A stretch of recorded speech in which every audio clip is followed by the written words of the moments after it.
most consumers of food or beverages have already experienced it in one way or another. A certain product does not taste or smell like it should or like it used to. This is what is called an off flavor, an unpleasant or undesired odor note which leads to immediate rejection or even disgust.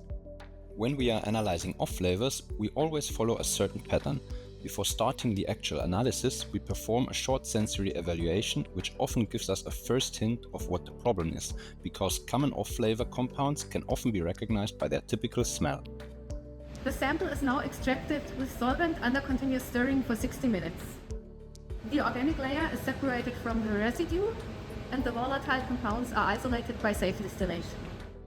This is the distillate of the sample, which is still frozen now.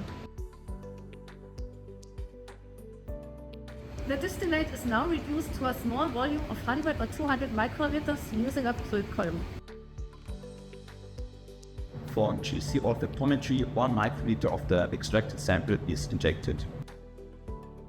The actual identification is carried out via gas chromatography olfactometry, a combination of instrumental and sensory analysis. The individual compounds are separated on a capillary column, and at the end of the column, the carrier gas stream is split in half. One part is directed to the flame ionization detector, while the other is analyzed at the sniffing port with the human nose as a specific and sensitive detector for odor-active compounds.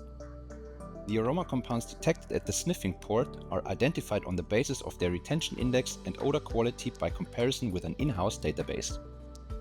When the off-flavor compound has been identified, we get back to our customer to find out together at what point in the production it formed and how it can be avoided in the future. Off-flavors can cost you dearly in terms of time, money and reputation. Therefore, we hope that you're not affected, but if you are, we would be happy to help you with our expertise.